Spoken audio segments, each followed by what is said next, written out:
Welcome everyone, thank you for joining us. We've been talking about POPI for a very long time. The reality is, as you all know, we now have a deadline of the 1st of July, but I do want to say, don't let that instill fear in your hearts. POPI is a journey, it's a long-term project, but you will need to show that you've behaved responsibly and are committed to that journey. So our experts today are going to help you navigate that. And joining me to unpack the POPI Act for tourism businesses is a familiar face that you know, Advocate Louis Nell, who is joined by a panel of experts. Bob Gruer from Cobra is also going to be joining us, but with him will be the partners of Cobra, Schindler's, and we have Maurice Crespi and Dan-Marie Duguid, who is an associate at Schindler's, who will be helping us unpack the Protection of Private Information Act. So I think without further ado, if I may just actually hand over to Maurice, as Bob is not on the call with us just yet, just to give us a little bit of an idea of who you are, what you do, and how you are related to Cobra. Great, thanks so much, Natalia. Just before we get going, there's also Sarah Thackle on the call. She's a partner of Schindler's Attorneys. She is an expert and very much involved with the travel industry. Yeah, so I'm the managing partner of Schindler's Attorneys. Welcome, everybody. Schindler's Attorneys are a co-founder of Cobra just over a year ago. After the president's speech and the lockdown, we went into gear and we formed the organization, which now has over 90 partners. As many of you know, we've been assisting in various ways in the travel industry. In fact, we've had quite a few matters where we've assisted by, let's say, collecting on advances, debts, mediating arrangements and the like. So that's what Cobra does. Cobra is there to assist when it comes to businesses in distress. We provide legal advice. If you want us to meet with your team, we do, and we do so on a gifted basis. The idea is, if you cannot afford the services, Cobra comes to your assistance, and there will be no fee. And in fact, everybody that we've assisted thus far in the travel industry has been assisted on a pro bono basis. So thanks so much. We've got Dan-Marie and Sarah and Louis who will be presenting today. I'll be dropping off, and Bob did say he'll be joining a bit later, so he'll be concluding. So thanks so much, everybody. I hope you enjoy the show. Please ask questions. That's the idea of a webinar, is to try and get it to be dynamic and to really deal with questions that are industry specific, but also specific to your company organization. So thanks so much. Over to you, Dan. Thanks, Maurice. Thank you. Good morning, everyone. So I'm going to share my screen and give it a second just to come up on your side. We've got it, Adri. It's all good. You can go. Fantastic. Good morning, everyone. Thank you for joining us. Please note that this webinar is only for information purposes and do not constitute legal advice. If you'd like to ask a question, as pointed out, please use the question and answer box that appears at the bottom of your screen right now. And we will try to answer, or at least as many of your questions as we possibly can at the end of our presentation. I will be touching on the application of the Act, the POPI Act, as an introduction, whereafter Advocate Louis now will be expanding on certain aspects specific to SMMEs. So to start off with,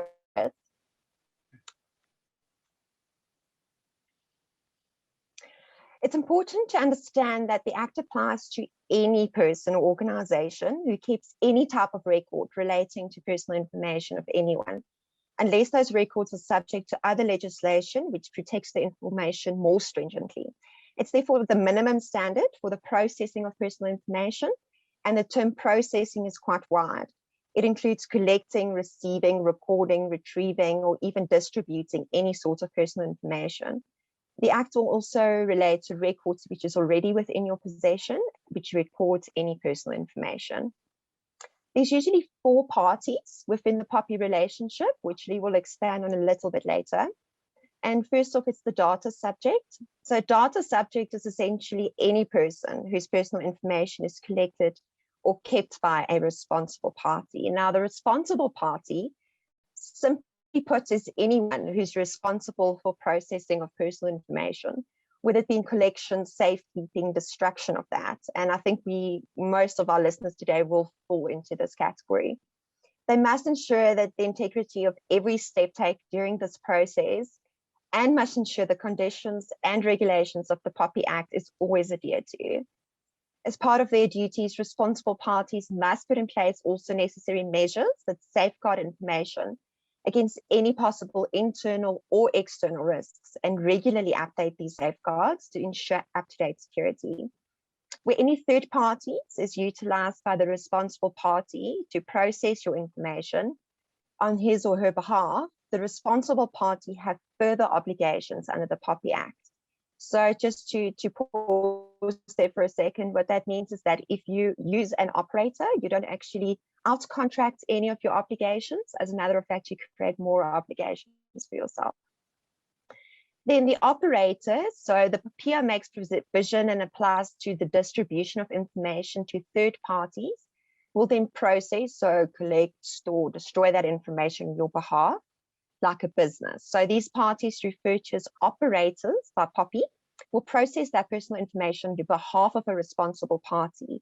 Importantly, however, it's done in terms of an agreement without falling under the direct authority of that responsible party. So to determine whether or not you are classified as a responsible party or an operator really involves two questions. The first one is, do you determine the purpose, so essentially the why, and the means, so essentially the how, for processing that information? And secondly, is that processing of that information on the instruction of a responsible party in accordance with some sort of an agreement? So if the first question is no, so you don't determine the how and the why you are processing that information, and there is some sort of an agreement in place, then you will be known as an operator. However, if the first question is answered as to yes, so therefore you determine the how and why the information is being processed, then you will not be considered an operator and actually will likely be a responsible party. So it's just important to understand where you fall in and to ensure that you then meet your obligations. Then finally, we have the regulator. So Section 39 of the Act paved the way for the establishment of the Information Regulator of South Africa. The information regulator is, amongst others, empowered to monitor and enforce compliance by both public and private bodies with the provision of the Act. The information regulator is also responsible for issuing codes of conduct and also giving us guidelines, regulations, and to develop our own codes of conduct, for example. Then if we look at the timeline of the Act, we see that back in 2013, the bill was signed into law. In 2014, the information regulators provisions became applicable, and then the remaining sections came into force on 1 July 2020. Most important to note is that the regulations related to the registration of information officers commenced this week on 1 May. Louis will expand on that for us. And then the grace period in which responsible parties must comply with POPI will run out on 30 June this year. So we need to be compliant by 1 July. Then the first main topic I would like to touch on is that POPI aims to protect, and therefore its aim of protection is achieved by what is known as the 8 processing conditions that's laid down in the Act. In other words, if you collect and process data in accordance with these 8 conditions, your handling thereof will not breach the Act nor the person's right of privacy. Think of these as almost legally binding principles that must underpin your processing within your company. These conditions are explained by way of a quick example, and this would be that we're going to pretend that you, on behalf of your agency, were instructed to find suitable accommodation for one of your clients in the Kruger Park. You've collected some personal information to complete this instruction once you find suitable accommodation, and summarize these conditions for processing will be as follows. First off, it's important to understand that the agency is accountable for complying with the measures prescribed in the Act. Your business will be responsible and liable from the time that the information is collected to the time of its deletion. Secondly, businesses are permitted to collect only the minimum required personal information for their purpose. In addition, the consent and understanding of the data subject is required, as it ensures that he or she is then aware that personal information is being processed and the purpose as well as the type of information that will be processed. The need for consent also ensures that personal information is collected directly from the source, which is also making for better accuracy of your data. In our example, where the agent would need other details or ask for other details such as church affinity or gender or sexual orientation, it would exceed the purpose of what the agent is required to do and will not be compliant with this condition. The third condition stipulates that personal information must be collected for a legitimate and lawful purpose and must not be retained for longer than the required period unless it's lawful to do so. Ultimately, this requires processing to be necessary and proportionate. Now, there's about 6 or so justifiable grounds in order to lawfully process personal information. It's really important that the lawful basis be determined before you start processing someone's personal information. And then the 6 justification grounds would roughly be, for example, where the individual has given clear consent for a business to process his data and for personal data for a specific purpose. The processing is necessary, for example, in terms of a contract, or it needs to comply with an obligation in law, or it's, for example, necessary to perform a public law duty by a public body, or that processing protects the vital interests of the data subject, or it's necessary for the legitimate interests of the responsible party. Now, in our example, we're an agent to ask for the client's visa documents and our credit card details. These could be justified under these exceptions.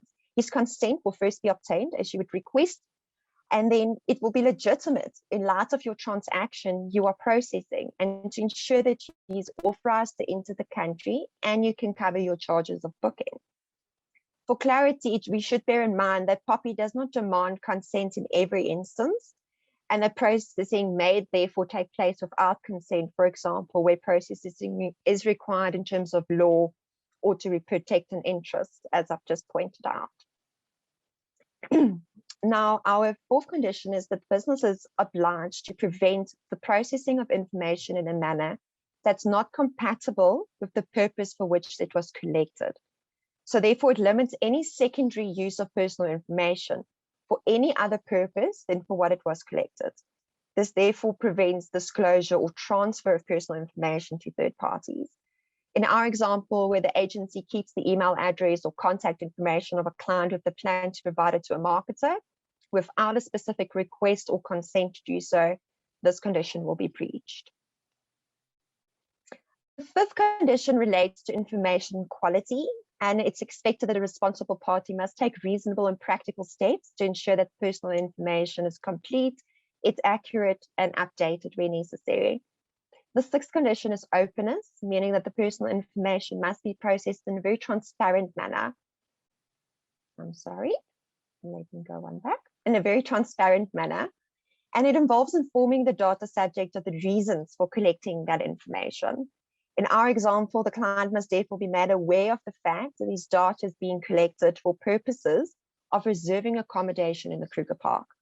And this can be easily achieved through, for example, like relating to your privacy policy and pointing that out to your clients from the start, or including something like to this extent on your application forms.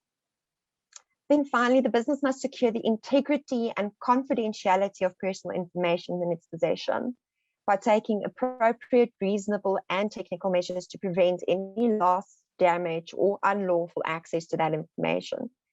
It's really important for businesses to identify all reasonably foreseeable internal and external risks to personal information in its possession, establish safeguards such as passwords, for example, to restrict internal and external access, and they must regularly update these safeguards to prevent hacking. I will touch on data breaches in just a minute. And then finally, the eighth condition is that data subjects must be allowed to access their personal information and request it be corrected or deleted.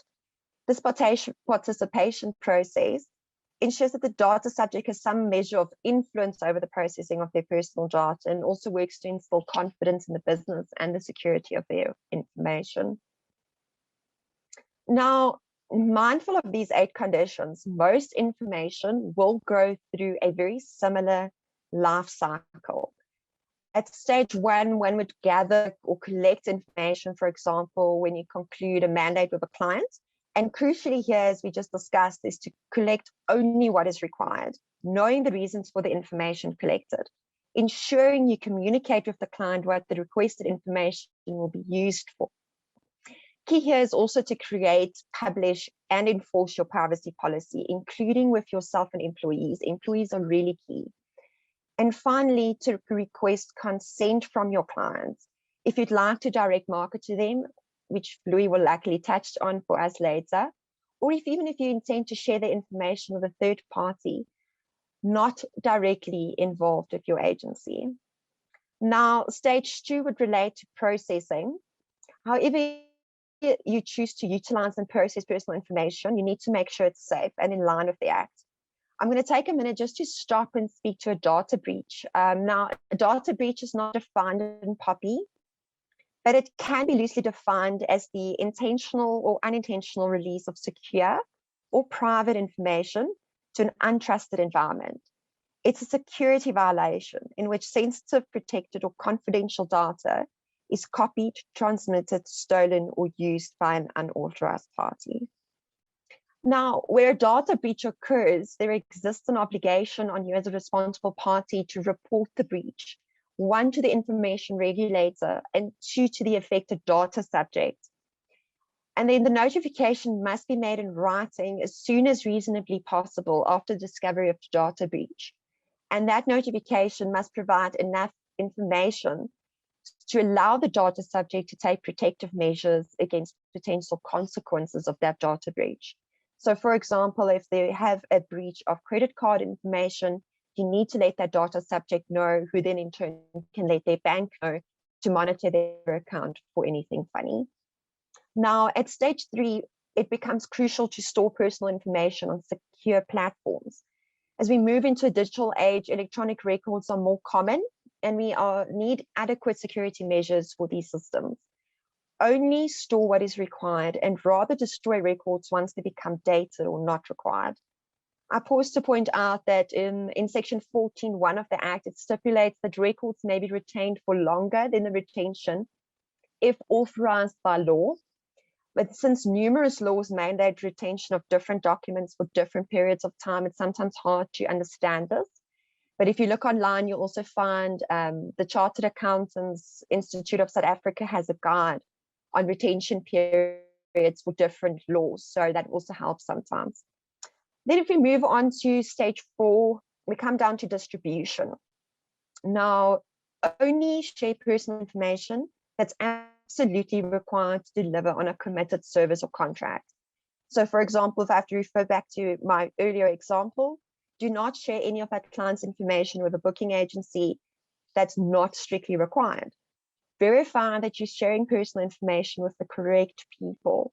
For example, always check your recipient emails and make sure you have the correct person that's going to receive that information. Don't share information with persons that don't need access to it.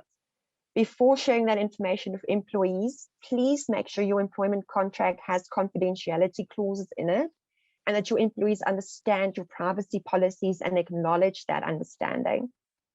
Before sharing personal information with an external party, ensure there's a signed contract that sets out your confidentiality and data protection requirements. As I pointed out earlier, you cannot contract out of your obligations. As a matter of fact, you have to extend them onto your contracting parties. Accountability for protection of information cannot be shared, and it therefore needs to be secured. Third parties would normally include someone like an IT service, your payroll providers, marketing agencies, or security services. It's also important to keep in mind that you might need to do some additional due diligence. Should be conducted if you have, for example, an entity that has high volumes of access to personal information. And this would include, for example, asking them to provide assurance that they've got proper security safeguarding measures in place before giving them that information. Then stage 5 is archiving the information. Once again, we're just keeping in mind everything that's necessary for safe storage of information. And finally, then it is stage 6, which is destruction. So the Act places an obligation on the responsible party when it comes to the deletion or the methods of destruction of personal information. And does not really provide any comprehensive guidelines on how we are supposed to process this or destroy this from a deleting of records perspective. So POPI merely states in section 14.5 that personal information must be destroyed or deleted in a manner that prevents its reconstruction and intelligible form. In this regard, we usually advise clients to implement and then document their process of data destruction and deletion, so that you make sure you follow that same policy every time in ensuring that data cannot be later reconstructed. Finally, I'd like to end off with the question of why you should comply with POPI. I know often we feel in South Africa, we have numerous new laws on companies, and it's a very stressed times for numerous companies, including in the tourism industry. But POPI is meant to create openness and increase customer confidence in the handling of their personal information by an organization. In order to comply with POPI, you just need to really capture the minimum amount of required information, ensure it's accurate, and remove it again when it's not required. Making sure that once you've identified that personal information, you take appropriate measures to always keep it safe. Now, sections 100 to 106 of the POPI Act deals with instances where parties would find themselves guilty of an offense. And these mostly relate to, for example, where you would hinder, obstruct, or try to influence the regulator, or if you fail to comply with an enforcement notice from the regulator, or, for example, offenses by witnesses, where you would lie under oath or you fail to attend any hearings.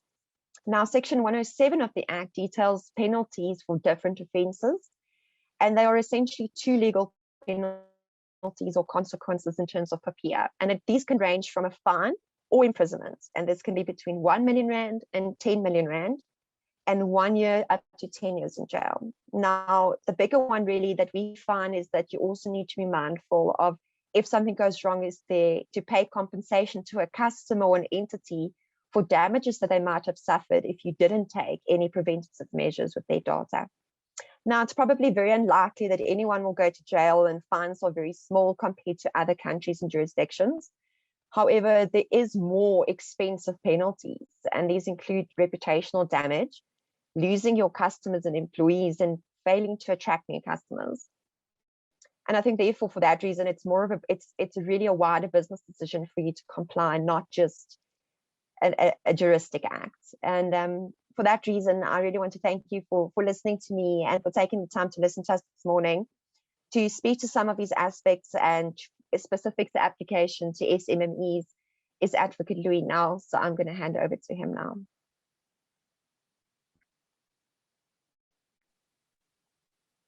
Louis, you're just on mute. Sorry, okay. And now, okay? Yep, I've got you. Okay, so Dan-Marie, thanks so much, especially for those sexy slides, which I don't have. But just a few links to your comments, which I really enjoyed. The first one is a bit like, why should you comply? Now, I was involved very much with the CPA, and I still am, from 2004. And one of the interesting things with the CPA was the commentary at the end of the CPA, when it was still a bill, as to why you should comply. And we seem to be, without getting cynical, but a bit of a lawless, non-compliant society in general. And the morality of non-compliance is really emphasized in that document. And obviously, people have mixed feelings about paying your SABC TV license, but compliance is the right thing to do. And I think we need to go there, because the penalties in the POPI is higher than CPA. And in fact, if you look at the European counterpart of POPI, the penalties are astronomical. And GDPR applies to a wide range of people who live in Europe and who visit South Africa, and whether their bookings are made by an agent or online, etc. So by complying with POPI to a large extent, you comply with GDPR. And one of the big differences between GDPR and POPI is that POPI also applies to legal persona. So, and for the purposes of POPI, legal persona is extended the normal interpretation, not just a company, but also a CC and a trust and a partnership. So any information of those parties are treated on the same basis as the personal information of an individual. So, for example, trade secrets and anti-competitive elements, etc. So it's crucial for various reasons to comply. And then what I'd also like to add, it's very, very important, is the issue of reputational damage. Now, I know I've started at the end here, but these are overriding comments. And often when people ask me what I do, what's a lawyer doing in tourism? And my response is that I'm actually a brand manager. So I help the tourism industry deal with crises. And often it's a matter of not just winning the battle, but and losing the war. So you have to deal with each element in the context of your reputation, hence the compliance element. And then finally, before I start, I just want to get the naming right here. If you're a boxing fan, you may recall that Muhammad Ali was initially Cassius Clay, and Advocate Louis Nell was initially that, and he's now Louis the lawyer. So that's the simple way forward. Okay, so let's start. I haven't actually got a sexy slide, but I've got some less sexy notes next to me. So if my eyes move around, that's what I'm looking at.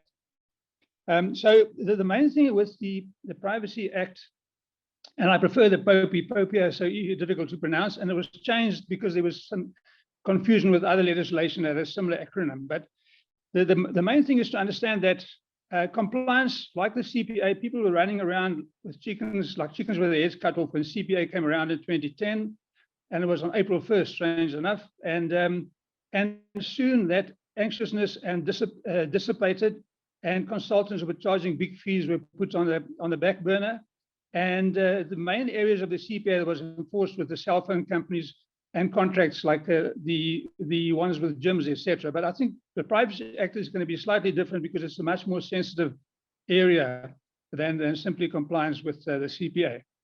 And as Dan-Marie quite rightly pointed out, on the 1st of May, which is a day or two away, you can start applying, or you should start applying for the appointment of an information officer, whereas the rest of POPI kicks in on the 1st of July. So I'm starting in my notes to discuss the information officer.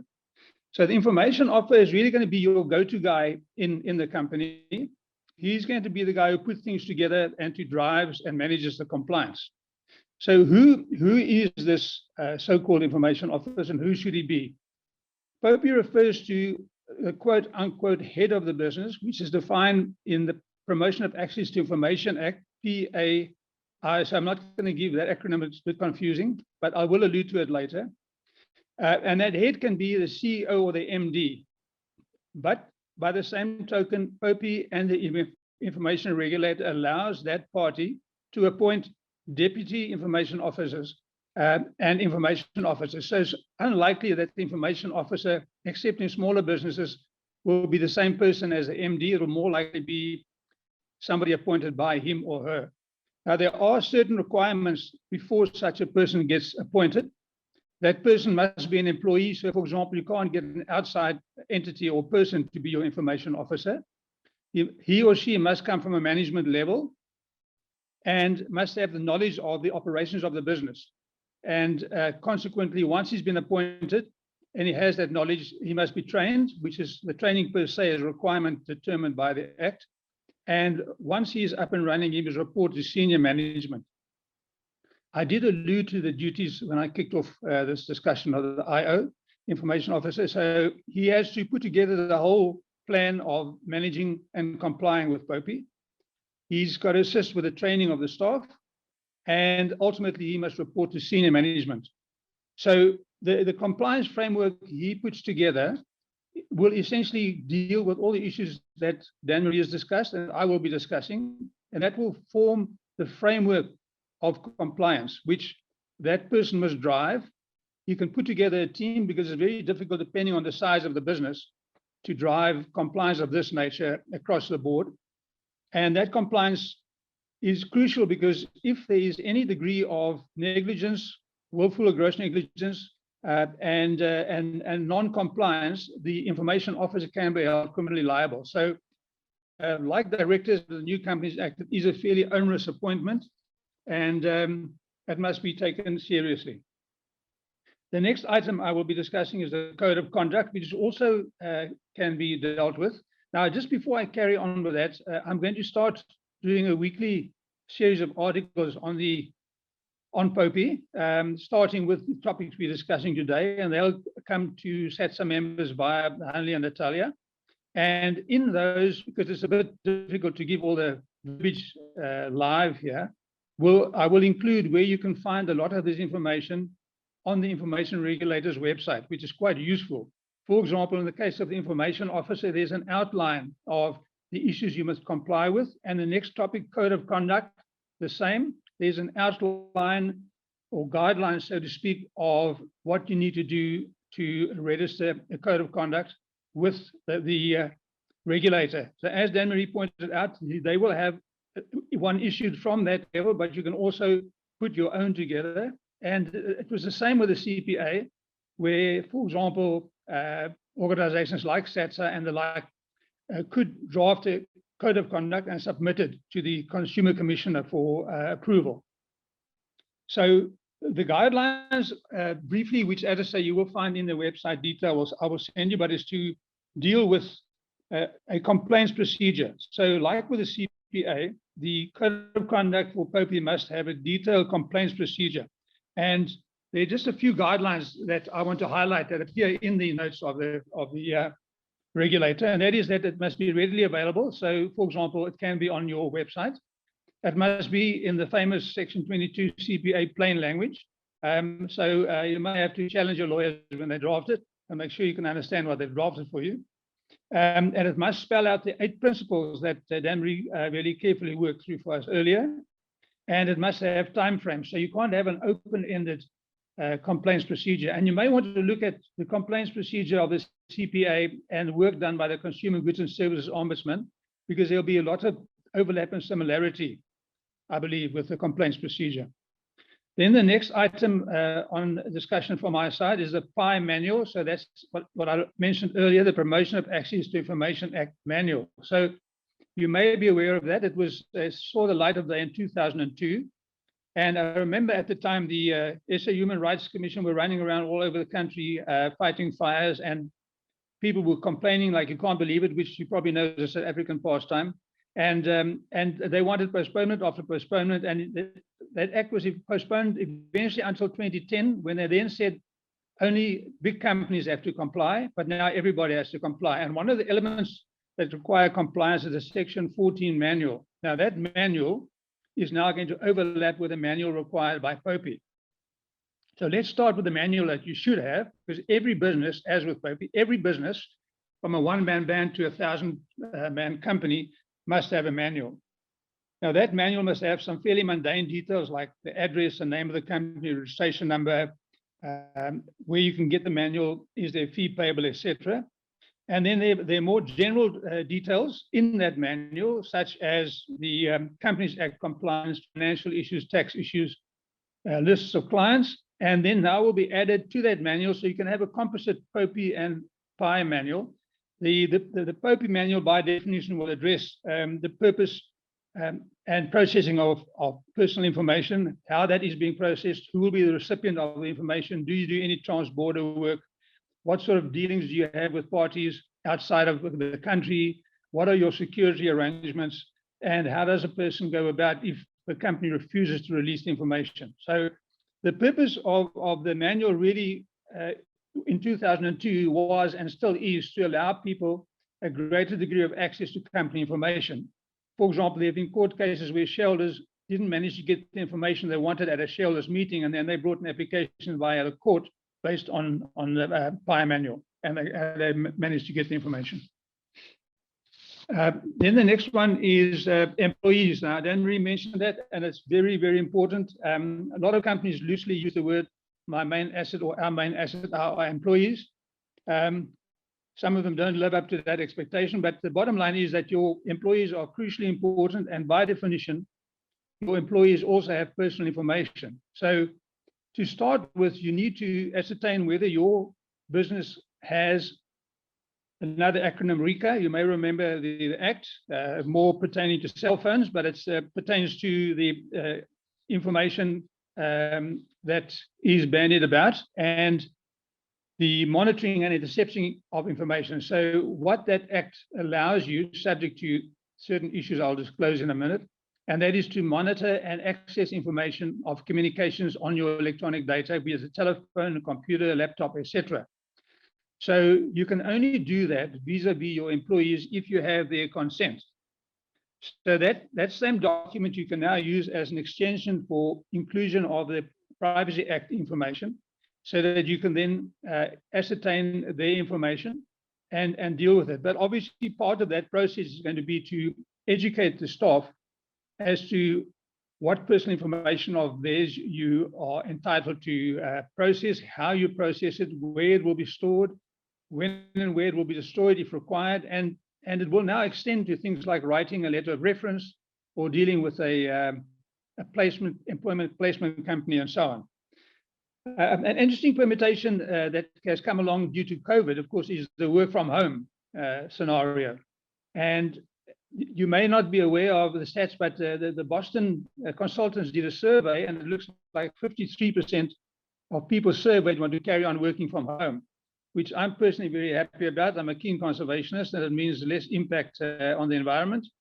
Although property managers and big office block owners must get a bit worried. But the bottom line is that the work from home has now got a curveball in the equation, namely, how do you monitor the performance at home? Now, there's stories going around about companies doing CCTV surveillance of employees working at home, counting keystrokes, taking screenshots. So they're all different ways of measuring performance, and there's no harm in that, but that must be disclosed to the employees as part of the POPI process. And of course, the challenge is the following, and that is that not everybody works in a suit at home. And in fact, Kaspersky has found that 15% of employees working from home prefer to work naked. So it could be some interesting revelations if the monitoring carries on. So there may be, some fig leaves handed out as part of the employment process.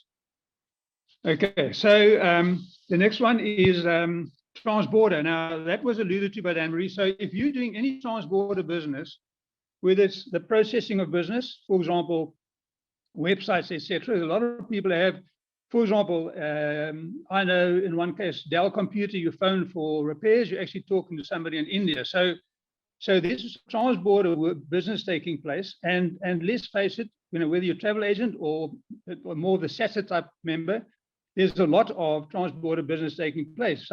You organize a tour for somebody to go to Botswana, there are a number of parties that you're dealing with that are doing transborder work. So you need to ensure that those parties are POPI compliant, and what the Act says, it must either comply with POPI or it must comply with that country's legislation that must give the same, adequate, or better protection. So what Anne-Marie mentioned earlier about operators applies just as much to transborder and third parties out of the country, and that is that you need to do a due diligence, which is not always possible. Given sometimes in the case of a booking, you could have 6 or 7 different suppliers. But my suggestion is from a practical point of view, and I'm a big DIY fan, although I don't farm out the legal work per se, but try and get the customer to do as much as possible and therefore understand the risk, and that is to look at their current contracts. Now, if you take a company, they may have, to be conservative, 20 contracts with third-party operators. So you can't charge or pay lawyers or somebody to vet all those contracts for compliance. So I think the easiest way to do this, cost effectively but still legally efficient, is to have an addendum to all your third-party contracts, and in that addendum deal with compliance, guarantees, indemnities, and elements of due diligence. So that for me is the only practical way, not the only, but the best practical way to approach it. Then there's also what I will allude to in a series of articles, there's what they call the European Data Protection Board. Now, they are overseeing the GDPR, and we may end up with something similar in this country to oversee POPI. And they've got some guidelines, which I also will, as I say, mention in my article that you can look at. And then one of the other things is to be very careful with this processing and have an ongoing monitoring of third-party processing and compliance with the CPA standards. The one thing that was mentioned in one article was that the information regulator will probably be doing what they've got in Europe, and namely declaration of adequate safeguards pertaining to countries, because it's impossible, for example, you booking somebody to go on a trip overseas, including 5 countries, for you to ascertain of those 5 countries, who of those comply with POPI or similar regulations to POPI. So that's the challenge for the information regulator, which hopefully will be done. Then the next issue is credit reporting. Now, it was mentioned before we started, Dan, you may remember the issue of prior authorization, which also has to be done now, but it only applies to businesses that are involved in credit reporting. So if you, for example, are in a business where the credit of the clients are of relevance, or you want to report somebody's credit record, you've got to apply then to the information regulator for authority, so-called prior authority. So I suggest you get in touch with the regulator via their website. Then direct marketing was also discussed earlier. Now, we all know that the CPA brought that to the fore, and I don't know about you, but I found that since the CPA came along, I had more direct marketing than I ever had before. And we're talking about phone calls, we're talking about junk mail, we're talking about SMSs, et cetera, et cetera. So the question is, what is the difference now between the CPA and POPI? Because POPI has taken that whole direct marketing approach a bit further. The difference effectively is that CPA worked on an opt-out basis, whereas POPI works on an opt-in basis. But the bottom line is that you still need the consent of people to approach them with direct marketing. Now, in terms of the CPA, that applied and still applies to all existing customers, but very few businesses actually did that. They just carried on doing direct marketing. So what happens now with POPI is that you have to get the prior consent, and there are a number of detailed requirements in POPI. You must give them the opportunity to block at no cost, and that's another issue. In terms of CPA, there wasn't that no cost element, and hopefully that will now come through, where you get an SMS and you can opt out. You don't get charged the normal rate, you get charges off. So that's got to be enforced. And so the POPI will then apply to information for direct marketing of current clients, and then also where you obtain information via sale. So you may know that sometimes when you buy goods, they gather your information and they will then do direct marketing to you later. And what POPI has brought in that regard, over and above the other protection I've mentioned of existing clients, is that somebody can't send you direct marketing pertaining to goods that doesn't pertain to or is not similar to what they sold you. So if they sell you a soccer ball, they can't send you information on tennis rackets. So how they're going to enforce that, I don't know, but that's what they say. You may want to also get in touch with the Direct Marketing Association. They've been very good in terms of encouraging their members to comply with the CPA, and they'll no doubt do the same with POPI. Security was an issue that Danry also detailed, which is one of the principles. Now, I've got a few things here that I'll read to you because it's in the Act, and I don't want to try and memorize that, despite I believe I don't really have Alzheimer's yet, but I'd rather rely on what I've got in front of me. So the standard says that the responsible party, i.e. the people who process information, must have generally accepted information practices that applies to the industry in general or to their particular industry. So if you're in security as opposed to in tourism, you may well have different types of security measures. Now, what it says that those measures must do the following. It must prevent the loss of or damage to any information or unlawful access. So you need to abide by that requirement. Then it also says it must endeavor. So the one is a must, the other one is the best endeavors. You know the lawyers like the best endeavors. Identify any foreseeable or internal external risks. So that in itself is part of the SWOT or audit process that you need to go through with your business as to how you deal with private information in your company, not just security, but in general. You must furthermore establish safeguards and maintain those by having them reviewed regularly. And then you need to make sure that you've got a third party independently who can assess that for you for guidance and that they are still relevant. And we all know, I think Kaspersky, it was about 2015 when I was still working on the CPA, they found that there were 3,000 new types of breaches per month in the world. So you can understand the challenge to stay on top of breaches. Then the issue of the cloud comes along. The cloud is, to me, is very similar to third-party operator, because once your information goes onto the cloud, where does that leave you? So it's very important that any cloud-related data storage must have very tight contracts, as we alluded to earlier about, and what Dan-Marie also mentioned, the issue of due diligence, indemnities, and guarantees. My penultimate topic is issue of breaches. Now, she discussed that also in detail. What I like about what she says there, and what I alluded to about being a brand manager, is the issue of the publication. Now, you must disclose it, the statutory obligation to disclose any breach. And I know she said it's not defined, but in the Act it talks about that the reasonable, there's reasonable ground to suspect access or acquisition of information by an unauthorized person or means. So that's essentially what it is.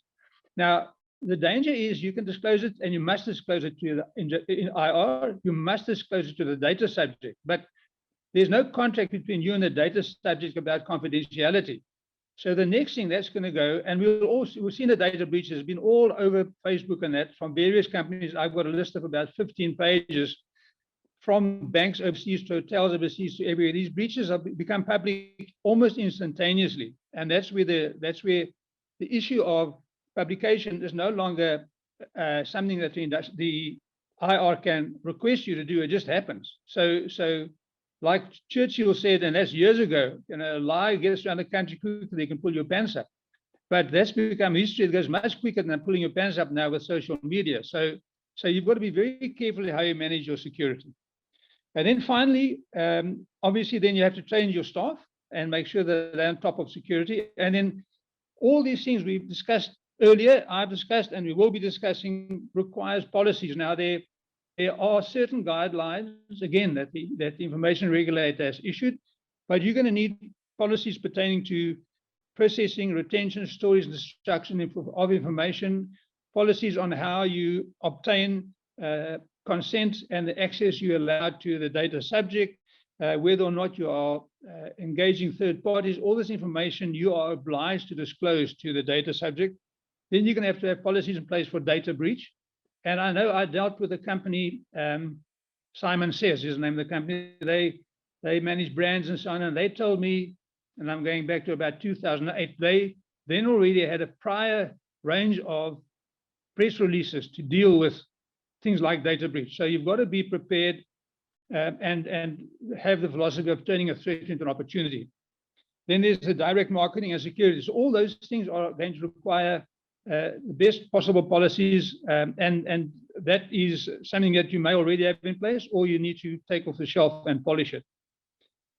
So I tend to talk a bit fast, talk quickly. I hope it wasn't too bad and that you could hear what I was saying. And thank you for your time, and I'm ready to join the rest of the team to field some questions.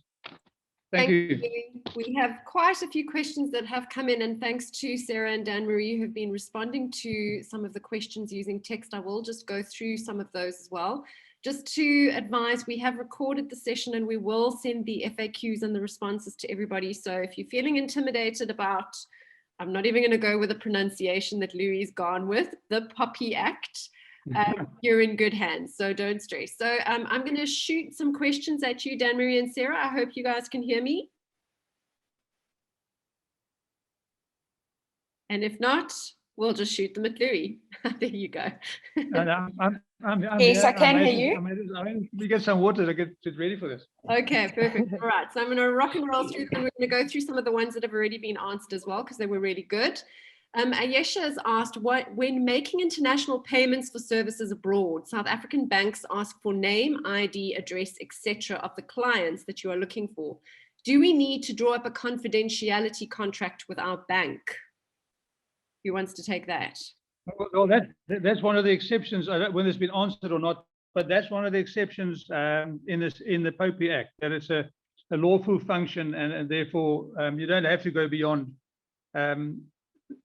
beyond what you normally do. But I would still, what I would do, and I'm jumping the queue, Dan-Marie, just tell me. But what I would suggest is that what I like to do is all these things is better to be preemptive. So at the bottom of my suggestion always is at the bottom of your booking form, you have a POPI and a CPA compliance extraction that the client signs off.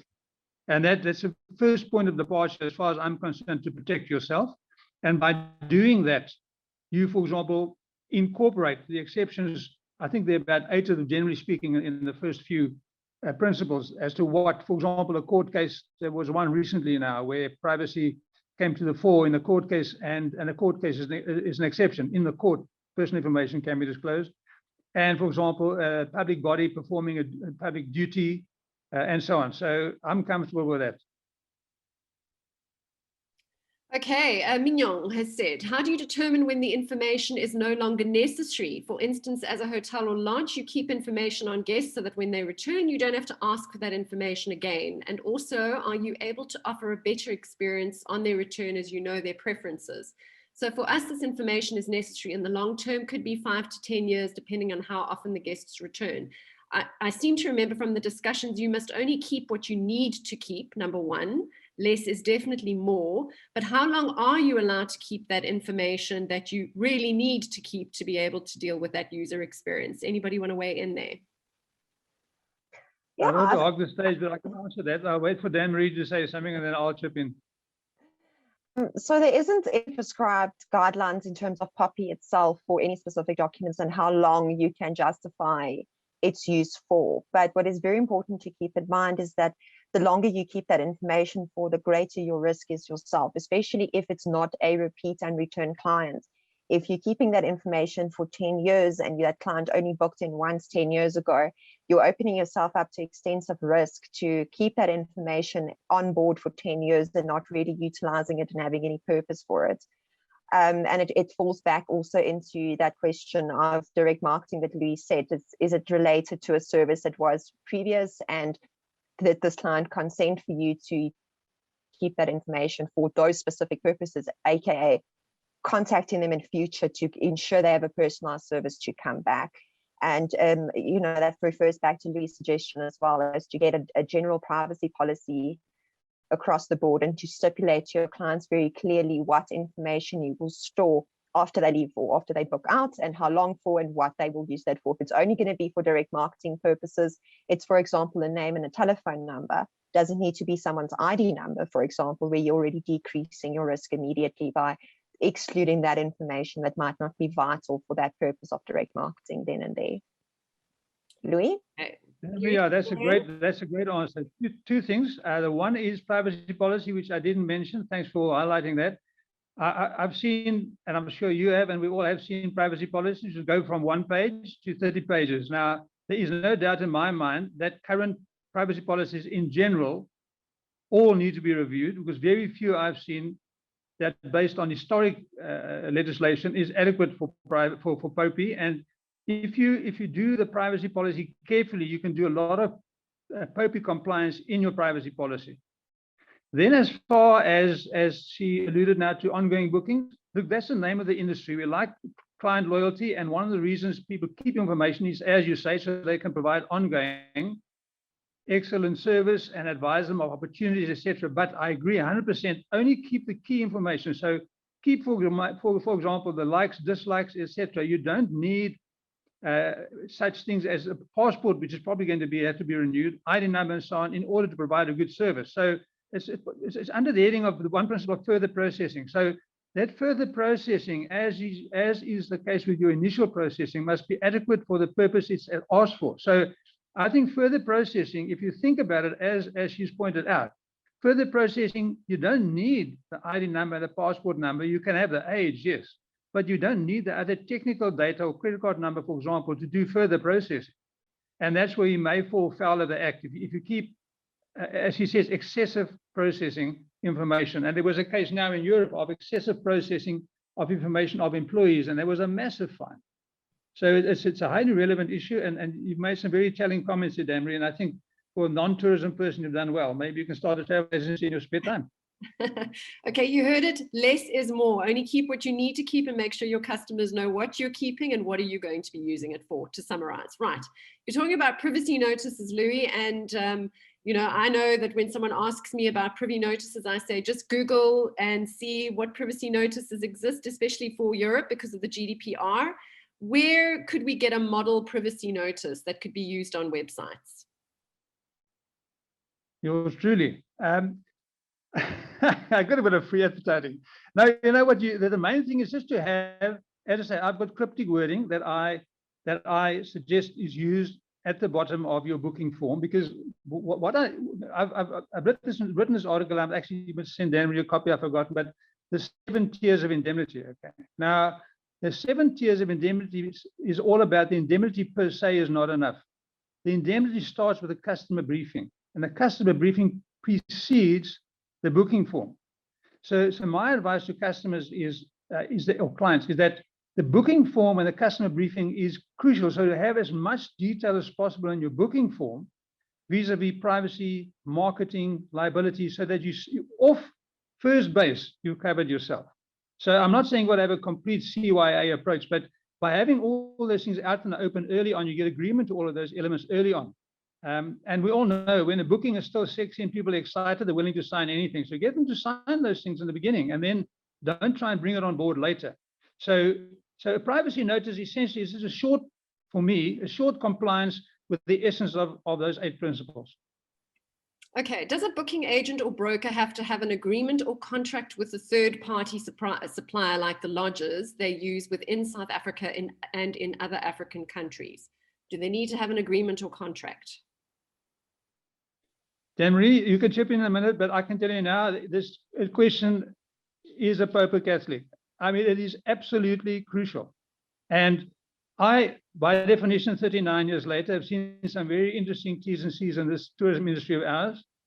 And some of them are so one-sided, if they had to stand up, they fall over. So you've got to find equilibrium and a balance. But there's no doubt that with those third parties, it's crucial, especially now if we look back at COVID and the so-called non-refundable deposit scenario we've all been done, that you do look at those contracts. And as I've said in discussion with various parties in tourism, let's hope going forward, and hopefully at some point post-COVID, we will have a more cooperative type of environment in tourism when it comes to things like that. Yeah, I think I can just add to that by saying that in terms of the Act, the requirement, for example, for trans-border, transfer, so for example, into other African countries, is that you should either have legislation which is similar to the POPI Act. So it could be that an African country in the next few years releases a privacy act that is even more encompassing than our own, in which case you would be releasing it into a jurisdiction which is more protective, but at the same time, that does not release you from your obligation to safeguard that information. So like I pointed out, just because you are contracting a party doesn't mean that you can contract out of your own obligations, and you actually extend your obligations. And that would just be making sure they've got safeguards in place, making sure they have safety measures in place and keeping to those before releasing that information, giving yourself the confidence that you can tell your clients that you are confident the information is safe. This is a really relevant question for now, and that is around employees that were retrenched, or employees that are working from home, or employees that are operating on a freelance basis. How does POPI work in this scenario?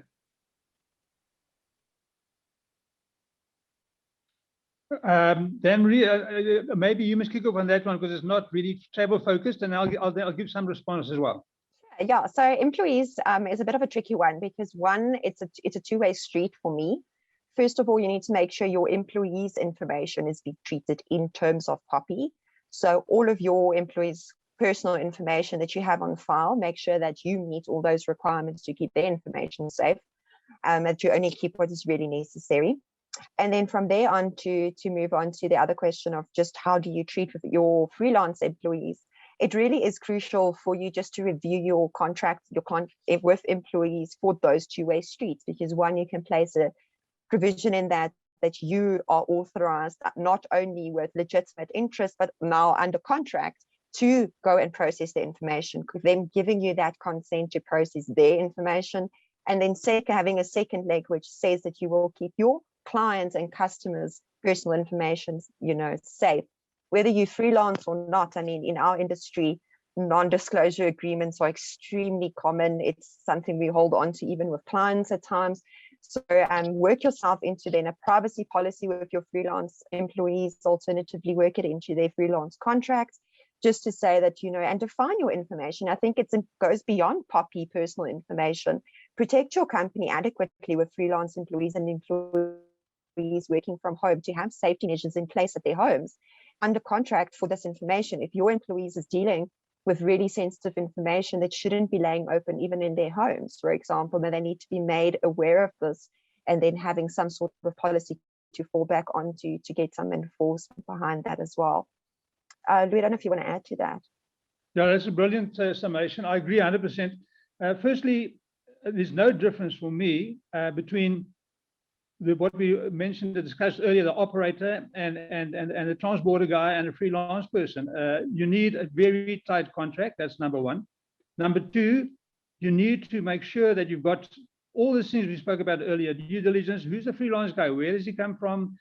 Is he a planted spy? If you want to be cynical, there are a number of things you've got to consider. And of course, there's the issue of copyright, you know, which now I'm doing those articles on.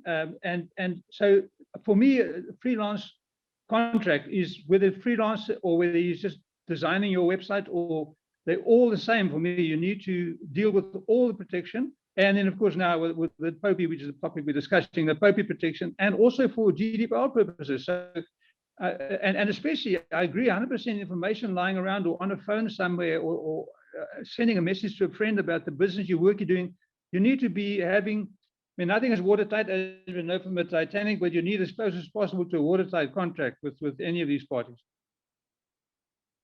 Alrighty, so we've got a question from Liz. Are we allowed to still store guest or client personal information who traveled with us before the POPI Act was effective, but we did not receive written consent from them to use their personal information for the specific purpose we're using it?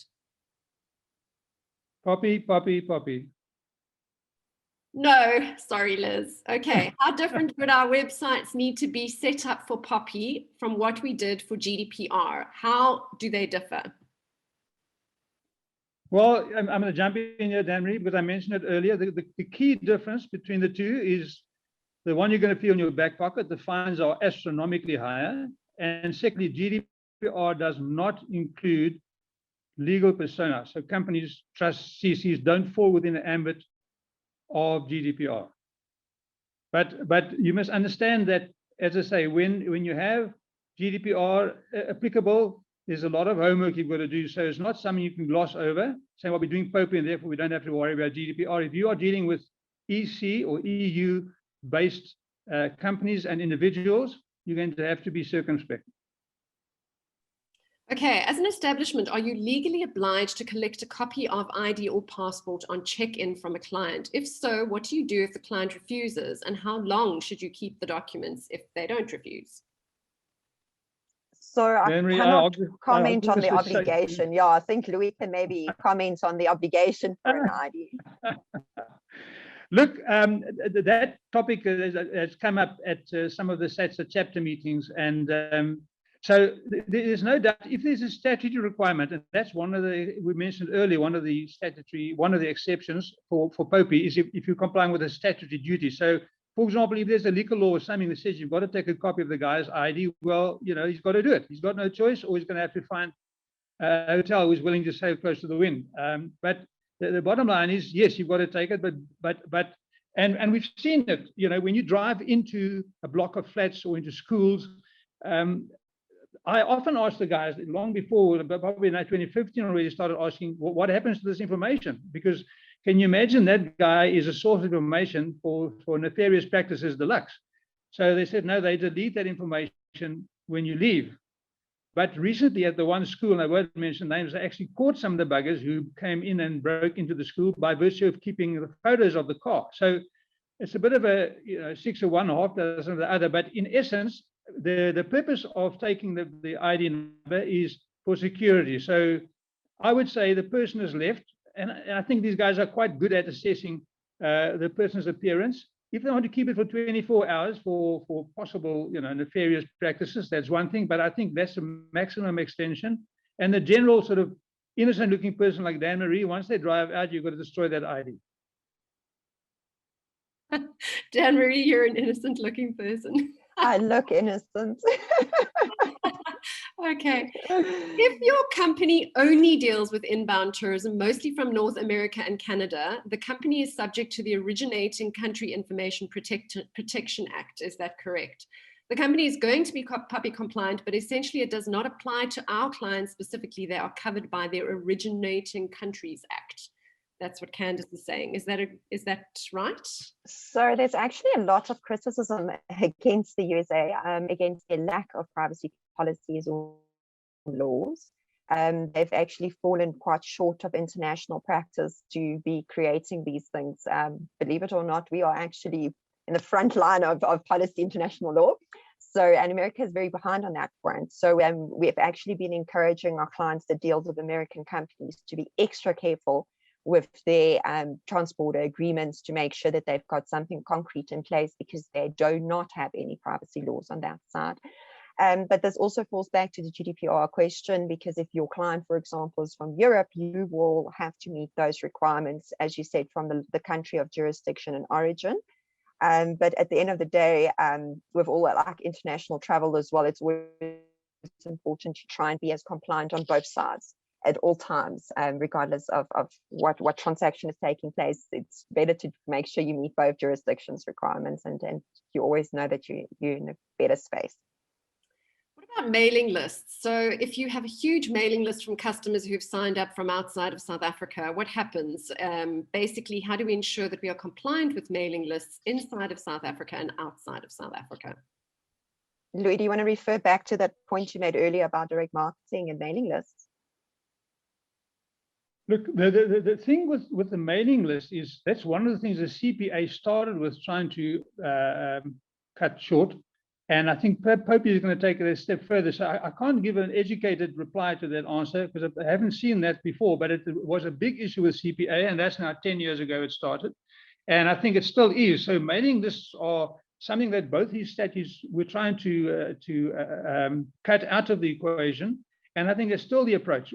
How you deal with it, I'm not 100% sure, but I think if you want to be safe, you actually need to, because it talks about clients, and doesn't matter whether it's a client from the past or current, you need that consent to use that information. So I would say a mailing list in my book, and I'm happy to go and research it and to respond at some later point when I've had opportunity to go and do a bit of homework and send it through to SATSA. But in my book, a mailing list is a bit of a problematic scenario, and I would be very careful to use that information.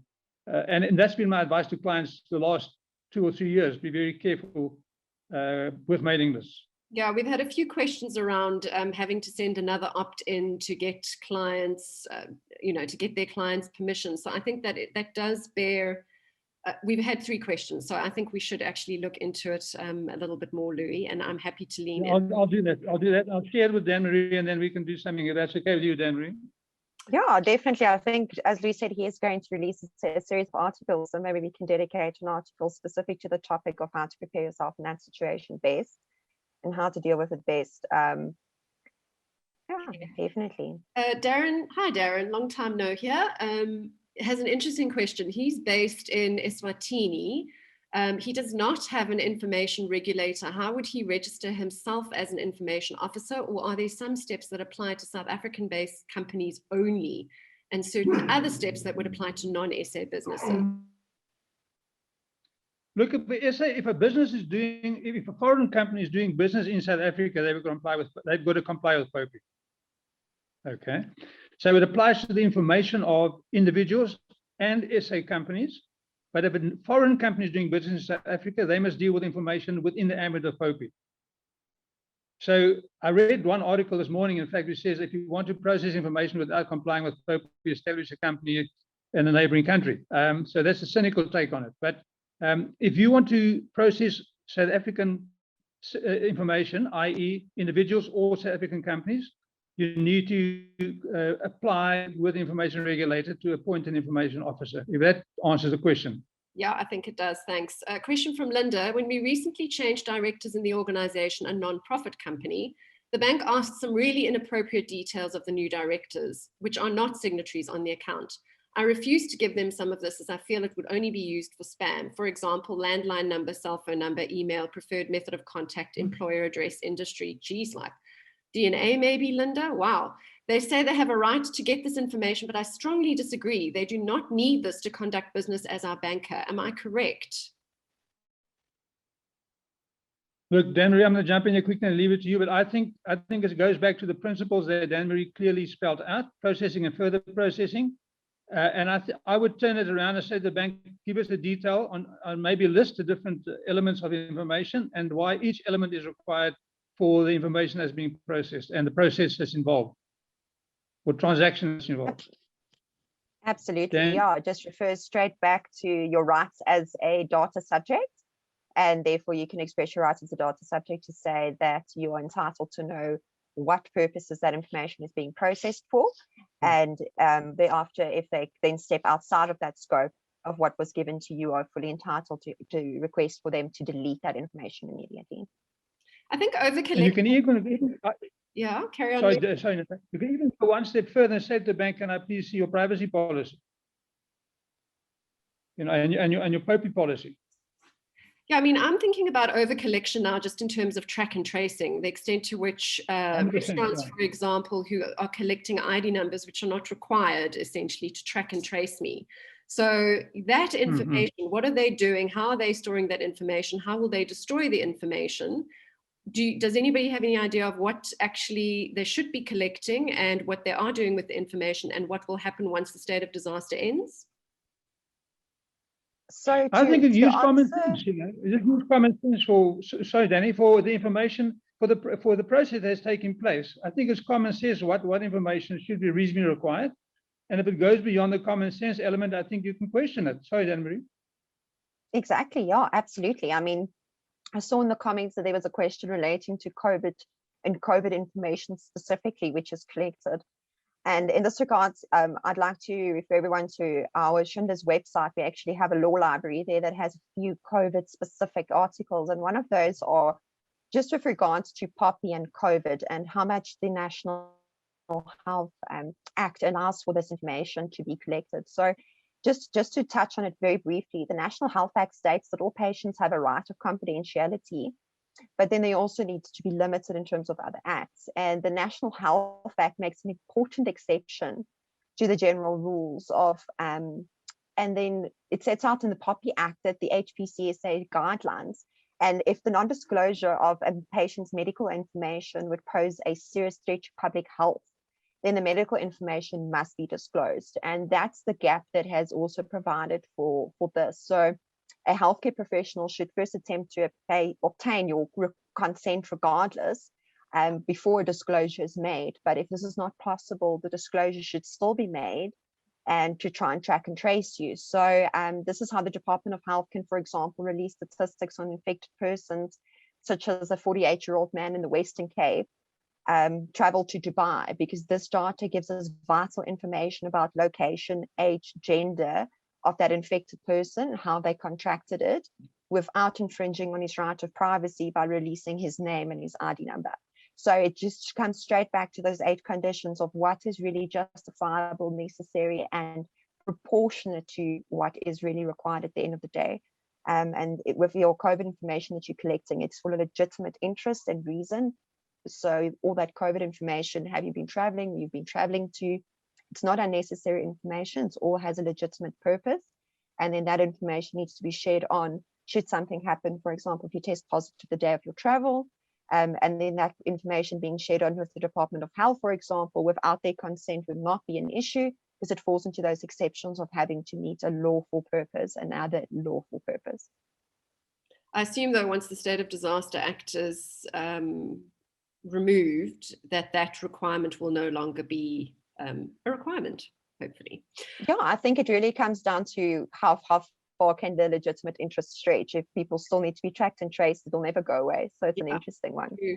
Okay, Gulam's got an interesting question around PCI, payment card industry. There is an attestation of compliance document that is completed to indicate PCI DSS compliance. Will there be something similar for POPI? No idea. Look, Yeah, PCI. I mean, I'm familiar with PCI, but not with the detail. But I mean, compliance with PCI for me is a statutory compliance type thing. But I think the POPI, if you look at the 8 principles, that's already the framework of POPI. So I don't think any further guidelines or framework is required, because it spells out how you should obtain information, what information you can obtain, how you can use it, what are the exceptions. So I think it's going to be over the top if you now have a further kind of guideline. So I think if anything is, sorry. I had a Natalia, webinar last week on this exact point. So if I may just tell you what came out of that specific one, because it was related to the travel industry, was that POPI is the umbrella act, essentially. PCI is literally just looking at the protection of card information. So the two are completely separate, and just because you have PCI DSS compliance does not mean to say that you're automatically POPI compliant, for example. It's just a very small subset of data that you are compliant, whereas POPI is pretty much everything. That was what the outcome was. I think if we're going 100%, to see anything, we'll see some further regulations by the regulator coming out, and that will try to give us guidelines on how codes of conduct should be drafted, or for example, how, like we saw with the latest one last week about how to appoint your information officer, that sort of guidelines and supplementary information and almost procedures we can anticipate from the regulators' regulations. But at this point, I don't really see them going beyond POPI and the regulations that is issued in terms of POPI. Okay, this is a complicated one. Listen up. Charlene has said, in the context of a sectional title, will the managing agent appoint from its body an information officers, or will the trustees be the information officers? In my mind, and as per my understanding of the Act, the managing agent will be a responsible party as it processes the PI of members of the body corporate. The trustees are not the responsible party. They just have a fiduciary duty to serve and execute their obligations towards the body corporate in accordance with the STSMA, lots of acronyms here. I've got a very good source where I can get that verified if you send me that question in writing. But for me, I tend to agree. The trustee is probably going to be in the same position as I mentioned earlier on the information officer scenario of a CEO stroke MD, who then appoints an IO in that capacity. But it's probably more the homeowners association take ownership.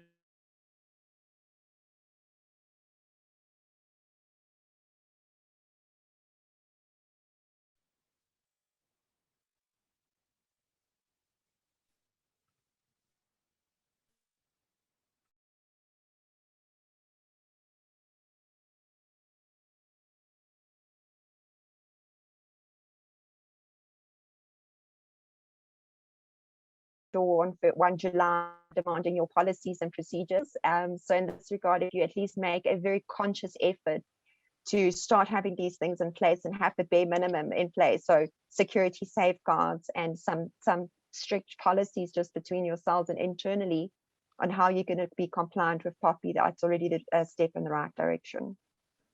Sorry guys, my internet dropped. I'm back. No problem, we kept going. Of course you did. Go for it. I just want to add to what Dan-Marie said. I agree. I think, and that's why I started with the information officer, the code of conduct, and the PI manual, and then the employees. But I think those three, the PI manual, which it should have in any event for 18 years now, or shorter, the information officer and the code of conduct. If you have those three in place, and as I say, and you can get those to a large extent from the information regulator in terms of guidelines. I agree with Dan-Marie. You'll be able to show that you've had a bona fide attempt at getting a show on the road, and then in conjunction with that, start training your staff. The CPA, we found the same thing. The law enforcement was an impossibility. They go by default and so just your bad luck if a guy knocks on the door. But if you've done those things at least, and you can say you've attended this fantastic webinar, Couple of questions around the code of conduct, and I'm also interested in this. Does every business have to submit their code of conduct to the information regulator to be approved? And separate to that, is it possible for an association to create a code of conduct that each member can agree and abide to as the industry standard of the specific industry? The latter is what I suggested long ago with the CPA when Vanya was still there, to SATA, and I suggested the same with SATA. So instead of having, let's say, I don't know how many members we've got now, 500 of those floating around, get one that is a generic for, and as part of your membership benefit, you get that. And I personally think that's better, because then the biggest thing you have, which we discussed way back when we had the CPA in 2008, when it was still a bill, was that you want to avoid somebody going to a travel agent that's non-CPA compliant, because it's a pain in the arse to go to a CPA compliant travel agent. So if you have the same principle here, that all SATSA members have a consistent replicated code of conduct, I would suggest that's much better. Put it together, get input from the members, and submit it to the information regulator. Dan-Marie, I don't know what you think, but I think it's much more helpful to have a generic for a group as opposed to 500 of separate documents. Yeah, definitely. I think you're in a fortunate position to have members dealing with similar interests, and in that regard, it's definitely the best thing to have something sector specific that applies to everyone. So Anonymous asked a question. I think we have responded to it, but perhaps just if we haven't, let's see if we can get a response. If we are not permitted to store personal information of a guest who stayed at the hotel before the POPI Act, should we clear our reservation systems of all data? The guest willingly gave us their PI for the purpose of booking. Well, there's no doubt in my mind it's overstayed its use. So I think there are a number of points on which you're going to fall foul of the Act if you don't delete it. Save for asking the guy, you want me to keep the information, or are you coming back? Yeah. He may have passed away. Gillian has asked, what is the situation with airlines who want the passport details? My understanding, this is the agreement or the contract that you have with the third-party supplier, and as part of that contract, you are required to give them the passport details. Is that correct? Well, as we know, I mean, one of the reasons you give it is they can bounce you even if you have a visa. So I would say it's a no-brainer. You've got to give that information. It's part, and it's by definition, and Dan-Marie can give a view, but by definition is an obvious part of industry practice, and therefore the processing of information for that particular purpose. Yeah, it refers straight back to that legitimate purpose. Requirement of processing, as long as you are providing that and processing that information for their legitimate interest, which is to book their flights, you can't fall foul of that condition and that requirement. Caroline said, PayBridge have advised that you keep a copy of the ID with a signed credit card payment form. This is to assist you if there is a charge back to prove the guest was at the guest house and signed the CC form, which proves he authorized the charge. I believe this is for a 6-month period for chargebacks. Anybody have a view on that? Well, I would say I've been dealing with quite a few, and I won't mention the airlines recently. And for me, it's one of those exceptions as to how long, or the rules as to how long you can keep something. And when the banks prescribe that as a methodology for dealing with chargebacks, I can't see a way how that can fall foul of the Act. Danny? Okay. I agree. Regulator's website address. We will get that to you in a little while. I'll give it a quick Google, unless Louis and Dan-Marie know it off heart. They probably do, but I've got, good old Google search is always the best to get to the right one. Good old. No, you're welcome to Google it. Natalia, you're welcome to Google it, but it's at the top of the article I'm sending out this afternoon. Okay. Awesome. So I'm saying you want to do both, but it's going to be there.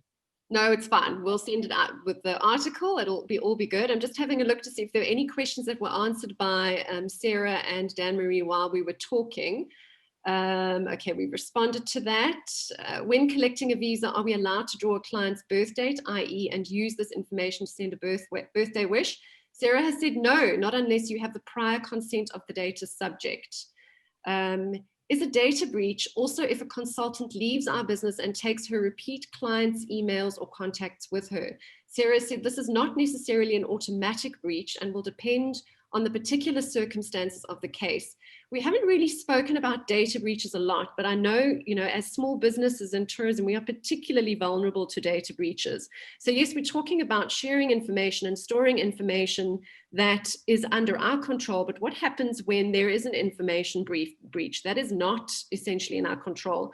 Do either of you have any comments around making sure that we make sure that our information security is up to scratch so that we mitigate the risk of other people coming in and taking our information and sharing it, because we will still be held liable, won't we? So I think Oh, in this, a number in of this issues, instance, I think in this instance, it's important to understand the difference between data ownership and data breach. If somebody brought that information in with them to the company, for example, and they leave with that information again, it would not necessarily be a data breach because of the ownership of the information and the lack of the POPI Act before. In this scenario, for example, where you are sitting with information all over, I think it's important for you to understand who that information belongs to, because that will then also relate to who's processing it. And then that will relay your role, because it comes back to whether you're an operator or whether you're a responsible party. If you are just processing that information on behalf of one of your agents whose that data belongs to, for example, you'll be the operator, not the responsible party.